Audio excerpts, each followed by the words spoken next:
प्रिय मित्रों, नमस्कार। इस व्याख्यान में हम स्पीयरमैन का सहसंबंध गुणांक के अंतर्गत एक ऐसा उदाहरण लेंगे जिसकी वजह से या इस प्रकार के प्रश्नों की वजह से या इस प्रकार के अध्ययन की वजह से इस रीति का इजाद हुआ था, जिसे ब्रिटिश मनोवैज्ञानिक स्पीयरमैन ने प्रतिपादन किया था। और वो मनोवैज्ञानिक थे और मनोवैज्ञानिक होने के नाते उनके जहाँ सामने जो समस्याएं उत्पन्न होती थी, रिसर्च से संबंधित, अध्ययन से संबंधित, स्टडी से संबंधित, वो इस प्रकार की थी कि जिसमें संख्याएं कम और रैंक्स ज़्यादा हुआ करती थी। अर्थात गुणात्मक तथ्य हुआ करते थे, संख्यात्मक तथ्य कम हुआ करते थे। जैसे बुद्धिमत्ता से संबंधित कोई भी समस्या है और उसका हल निकालना है या उसका अध्ययन करना है, सुंदरता से संबंधित, स्वास्थ्य से संबंधित, या ऐसे अनेक जो मनोविज्ञान से संबंधित अध्ययन होते हैं, उनमें संख्याएं एकत्रित की जा सकती है, लेकिन संख्याओं से ज़्यादा महत्वपूर्ण तथ्य जो उपलब्ध होते हैं, सूचनाएं जो प्राप्त की जाती है, वो कोटियों में, क्रमों में होती है। जैसे मान लेते हैं, एक सुंदरता के बारे में मैंने उदाहरण दिया था कि सुंदरता के संबंध में कुछ उदाहरण लिए जाए तो उसमें सुंदरता के कितने अंक हैं ये देना बहुत मुश्किल होता है, लेकिन ये देना सरल होता है कि यह इससे ज़्यादा सुंदर है, या 10 प्रतिभागी है, या 100 प्रतिभागी है, या 100 आंकड़े हैं हमारे पास में, तो उसके अंक, उसके रैंक्स हम दे सकते हैं कि ये नंबर 1 हो सकता है रैंक में, ये नंबर 2 हो सकता है, नंबर 3 हो सकता है, नंबर 4 हो सकता है, या ये समान अंक, समान रैंक वाले हो सकते हैं। इस तरह से उनकी तुलना की जा सकती है। तुलना करना आसान रहता है, कोटियाँ या क्रम देना आसान रहता है, बजाय कि उनको अंक देना। यद्यपि वर्तमान में ऐसे क्राइटेरिया, कसौटी तय कर दी गई है जिसके तहत नंबर भी दिए जाते हैं, चाहे वो 10 में से दिए जाए, 20 में से दिए जाए, 30 में से दिए जाए, चाहे वो स्पीच, या स्पीच का मतलब यहाँ पे कोई भाषण या कोई लेक्चर या कोई वाद विवाद प्रतियोगिता है, या सौंदर्य प्रतियोगिता है, या कोई इस तरह की अध्ययन है जिसमें बुद्धिमत्ता से संबंधित हो, तो उसमें अंक दिए जा रहे हैं और उन अंकों के आधार पर उसके बाद में उनको रैंक देके और फिर आगे उन प्रश्नों का हल किया जाता है या फिर उनका अध्ययन किया जाता है। लेकिन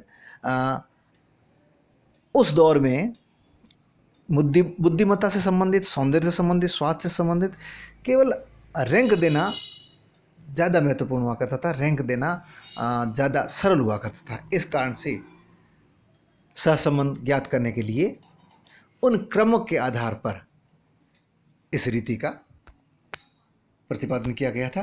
अब हम एक प्रश्न लेते हैं जो प्रश्न बहुत बार परीक्षाओं में आ चुका है और विशेषकर जोधपुर यूनिवर्सिटी के बीकॉम में, बीए में, एमए में भी इस प्रकार का प्रश्न पूछा गया है। मोहनलाल सुखाड़ा विश्वविद्यालय उदयपुर के परीक्षाओं में भी इस प्रकार का प्रश्न पूछा गया है। राजस्थान विश्वविद्यालय जयपुर के परीक्षाओं में पूछा गया है और मेरठ के विश्वविद्यालय में भी इस तरह के प्रश्न पूछे गए हैं। ये प्रश्न है कैलाशनाथ नागर के बुक में से लिया गया है और प्रश्न है आपके सामने, मैं आप पढ़ के बताता हूँ। एक सौंदर्य प्रतियोगिता में 10 प्रतियोगियों को 3 निर्णायकों ने इस प्रकार कोटि स्थान दिए हैं।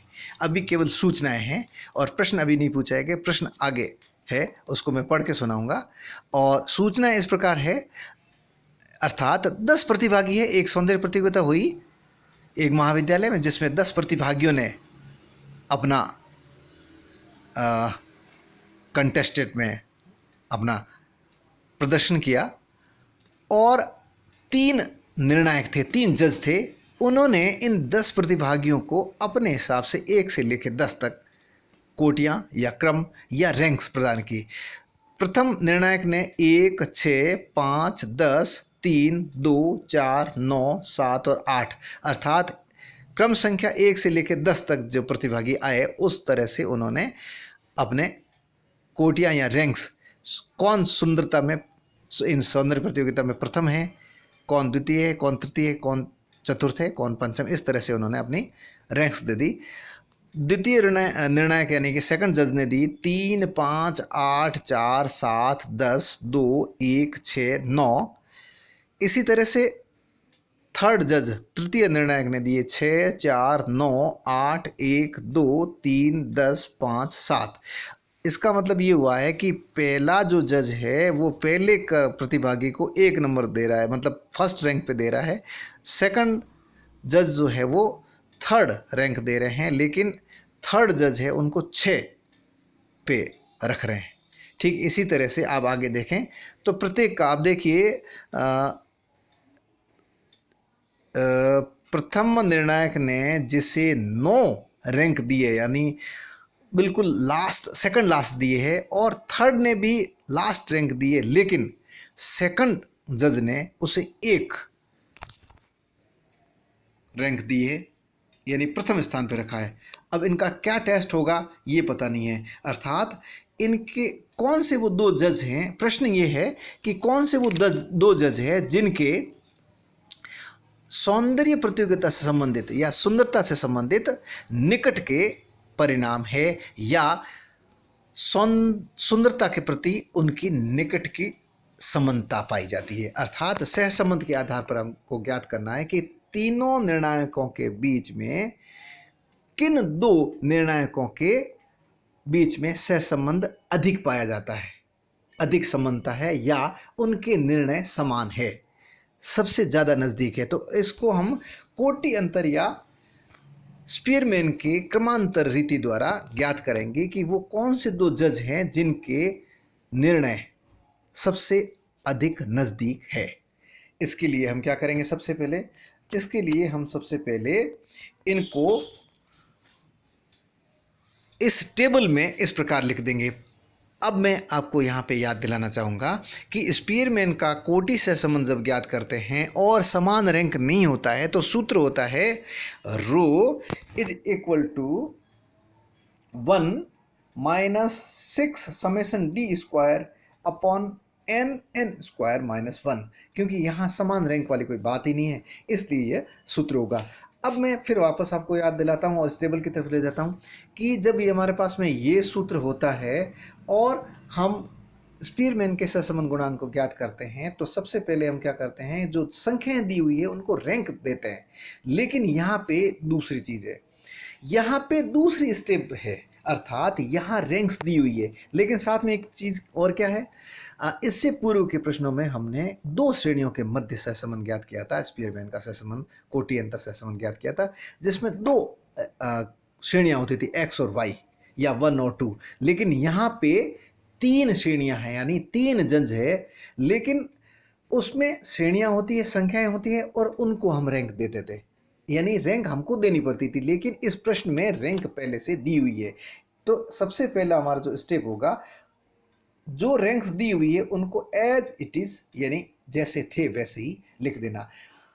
प्रथम निर्णायक द्वारा दी गई कोटियां R1 हो जाएगी, अर्थात रैंक 1 होगा। अब एक्स वाई जेड कहें तो RX RY RZ, और 1 2 3 करें तो ज़्यादा बेटर होगा, क्योंकि R1 जज 1 को, R2 जज 2 को, और R3 जज 3 को हम लिख देंगे। इस तरह से हमने जैसा प्रश्न दिया हुआ था वैसा का वैसा उतार दिया, और हमने इसमें कुछ भी नहीं किया।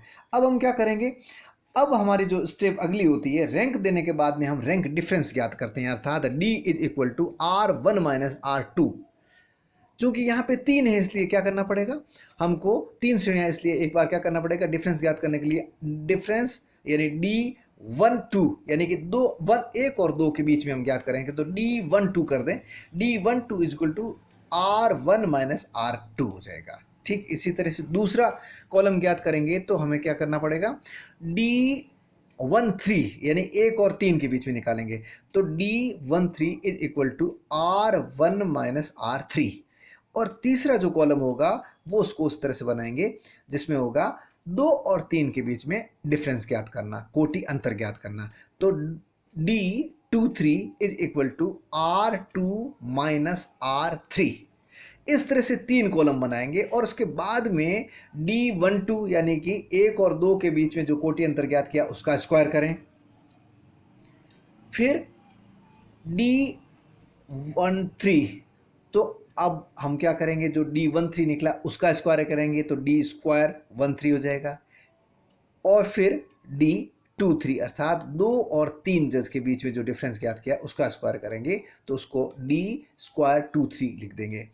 अब इसके लिए हमको 3 कॉलम पहले 3 कॉलम बाद में, यानी कि टोटल 9 कॉलम बनाने होंगे। बजाय उसकी हम चूंकि रैंक्स दे रखी है और रैंक्स का जब डिफरेंस ज्ञात करते हैं तो बहुत बड़ा डिफरेंस नहीं होता है, उसको हम सीधा ही स्क्वायर भी करके कॉलम बना सकते हैं। इसलिए 3 कॉलम यहाँ पे कम कर दिए और हमने क्या किया, सीधा ही जो नेक्स्ट स्टेप है हम सीधा ही इसमें चले जाएंगे कि डिफरेंस ज्ञात करने के साथ ही स्क्वायर करते जाएं। तो पहला कॉलम जो है वो इस तरह से बन जाएगा, यानी डिफरेंस यानी डी और उसका स्क्वायर, डी स्क्वायर सीधे ज्ञात कर रहे हैं। तो इसके लिए हम क्या कर रहे हैं, सबसे पहले R1 और R2 के बीच में डिफरेंस ज्ञात कर रहे हैं, अर्थात जज प्रथम और जज द्वितीय के बीच में कोटि अंतरों का वर्ग, डी स्क्वायर 1 2 जिसको लिख सकते हैं हम R1 माइनस R2 का होल स्क्वायर। तो आप देखिए, एक में से 3 घटाए -2 हुआ, -2 को -2 से गुणा किया, स्क्वायर किया -2 का, तो 4 आ जाएंगे। इसी तरह से 6 माइनस 5 कितने हुए, -1, -1 को -1 से मल्टीप्लाई किया, अर्थात -1 का स्क्वायर किया तो 1 आएगा। इसी तरह से 5 माइनस 8 -3 आए, -3 को -3 से मल्टीप्लाई किया तो 9 आएंगे, अर्थात -3 का स्क्वायर 9 होगा। इसी तरह से हम पूरे कॉलम को, पूरे इन दोनों कॉलम के बीच अंतर ज्ञात करके उसका स्क्वायर करते हुए यहाँ पे लिख देंगे और ये हमारा पहला कॉलम तैयार हो जाएगा, जिससे हम क्या कहेंगे, जिसे हम कहेंगे जज प्रथम और जज द्वितीय के बीच में के कोटियों के बीच में अंतर का स्क्वायर। और नीचे हम लिख देंगे, इसको हम ज़्यादा क्लेरिफाई करें तो ये लिख सकते हैं, समेशन डी स्क्वायर लिखा हुआ है यहाँ पे, लेकिन जज फर्स्ट और सेकंड के बीच में यूँ भी लिख सकते हैं, इसको ये भी लिख सकते हैं, समेशन डी स्क्वायर 1 2, यानी कि 1 और 2 के बीच में अंतर का स्क्वायर। ये जोड़ इसकी कर लेंगे और ये आ जाएगी 200। फिर हम नेक्स्ट कॉलम में जाएंगे। अब हम क्या कर रहे हैं, अब चाहें तो 1 और 3 के बीच में निकालें और चाहें तो 2 और 3 के बीच में निकालें। चूंकि इस उदाहरण में 2 और 3 के बीच में सबसे पहले तो निकाला है, सबसे पहले निकला है 1 और 2 के बीच में अंतर, जिसको यहाँ पे लिख दिया। उसके बाद में 2 और 3 के बीच में निकाला है, किसके बीच में, 2 और 3 के बीच में निकाला और इसको यहाँ पे लिख दिया। इस तरह से कैसे कैसे, अब आप देखिए, मैं एक बार निकाल के बता देता हूँ, उसके बाद आप आगे अपने आप निकालें और प्रैक्टिस कीजिए। 3 में से 6 गए, -3 आएंगे, -3 को -3 से मल्टीप्लाई किया, अर्थात उसका स्क्वायर किया तो 9 आएंगे। इसी तरह से 5 माइनस 4 यानी कि -1 का स्क्वायर किया तो 1 आएगा। 8 माइनस 9 -1 आया, -1 का स्क्वायर किया 1 आएगा। इसी तरह से इनमें से इसको घटाएं और उसका स्क्वायर करके यहाँ पे लिख देंगे, ये पूरा कॉलम बन जाएगा। और इस कॉलम का जोड़ कर लेंगे, जो क्या कहलाएगा, जो ये कहलाएगा कि जज सेकंड और थर्ड के बीच के कोटियों के बीच के अंतर का स्क्वायर, यानी समेशन डी स्क्वायर 2 3 214। और फिर लास्ट में जज 1 और जज थर्ड, जज फर्स्ट और जज थर्ड के बीच में के कोटियों के बीच में अंतर का स्क्वायर, अंतर लास्ट में हम बना देंगे, अर्थात जज प्रथम और जज तृतीय के द्वारा दी गई कोटियों के बीच अंतर का square, R1 minus R3 whole square. देखिए, एक में से 6 गए, -5 रहे, -5 को स्क्वायर किया तो 25 आ गए। 6 में से 4 गए, पीछे रह गए 2 का स्क्वायर किया 4 आ गए। फिर 5 में से 9 गए, -4 आएंगे, जिसका स्क्वायर करेंगे तो 16 होगा। इस तरह से हम पूरा कॉलम बना लेंगे और यानी कि प्रथम जज और तृतीय जज के कोटियों के बीच के अंतर का स्क्वायर करके यहाँ पे हम पूरा एक कॉलम बना लेंगे। उसके बाद इसकी जोड़ कर लेंगे, जोड़ आएगी समेशन डी स्क्वायर 1 3 60, यानी फर्स्ट एंड थर्ड जज के बीच के कोटियों के अंतर के स्क्वायर का जोड़ 60। फिर हम इसको सूत्र में रख देंगे। सबसे पहले हमने सूत्र में रखा, सूत्र आप पहले मैंने बता दिया, 1 minus summation D square upon N square minus 1। तो पहले और दूसरे जज के बीच क्या सहसंबंध है उसका हम सबसे पहले यहां पे लिख देंगे। 1 माइनस 6 इंटू 200, 200 कहां से लिया, 200 ये यहां से लिया, अर्थात प्रथम और द्वितीय जज के कोटियों के अंतर का स्क्वायर का जोड़ 200 है, इसलिए हमने यहां पे लिख दिया। 1 minus 6 into 200 upon 10 square minus 1। तो 10 स्क्वायर माइनस 1 का 990 होता है, पहले ही मैंने बताया था। और 6 को 200 से गुना करेंगे तो 1200 होगा। इस तरह से ये अगला हो जाएगा 1 माइनस 1200 डिवाइडेड बाई 990। फिर वापस अगला हो जाएगा 990 में से 1200 घटाने पर, एलसीएम लेके बताया इसमें किया गया है, 990 में से 1200 घटाए तो 210 रह गए। या यूं भी कर सकते हैं, 1200 में 990 का भाग दिया और जो भी आया उसको 1 में से घटा देंगे, तो उत्तर आया है, चूंकि ये बड़ा होगा इसलिए माइनस का है, तो उत्तर आया है -0.212। यानी कि ये ऋणात्मक सहसंबंध है प्रथम और द्वितीय जज के बीच में। इस सौंदर्य प्रतियोगिता में प्रथम और द्वितीय द्वारा दिए गए रैंक्स मेल नहीं खाते हैं और यह ऋणात्मक है, विपरीत दिशा में इनके निर्णय है। अब हम चलते हैं जज सेकंड और थर्ड के बीच में जो निर्णय दिए गए उसके बीच में सहसंबंध ज्ञात करने के लिए। तो ये हो जाएगा 1 माइनस 6 इंटू 214 डिवाइडेड बाई 990। ये 214 जो है वो यहाँ से लिया हमने जज द्वितीय और तृतीय के द्वारा दी गई कोटियों के अंतर का स्क्वायर का जोड़। और फिर इसको सॉल्यूशन करेंगे तो 1 माइनस 1284 डिवाइडेड बाई 990। फिर इसका एलसीएम लेके किया है, 990 माइनस 1284 बटे 990, तो 990 में से 1284 गए तो माइनस के 294 बचेंगे, इसलिए -294 बटे 990 बराबर -0.297।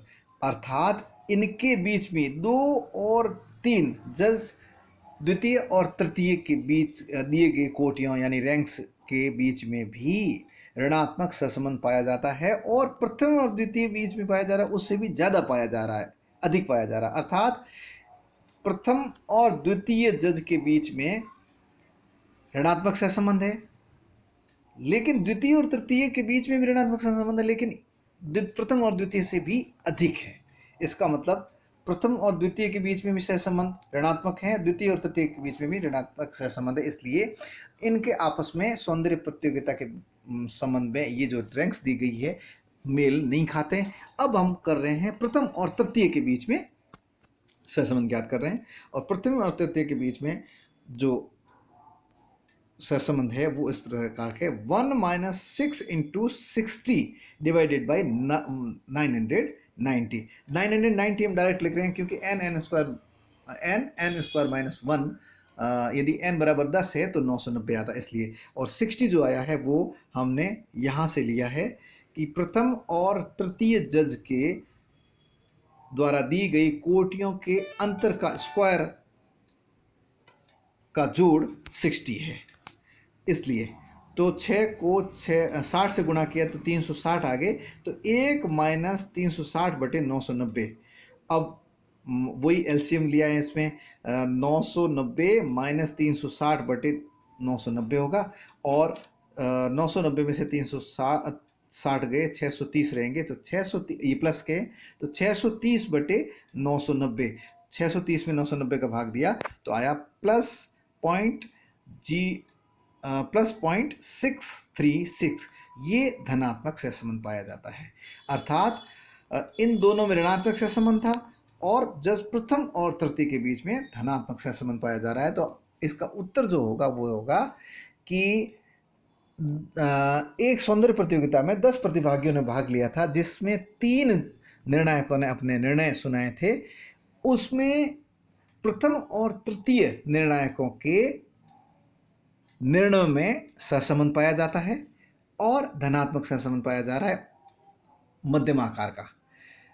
और इन दोनों के का सौंदर्य के प्रति सर्वाधिक सामान्य रुचि पाई जा रही है। धन्यवाद। इसके साथ ही स्पीयरमैन का सहसंबंध गुणांक समाप्त होता है।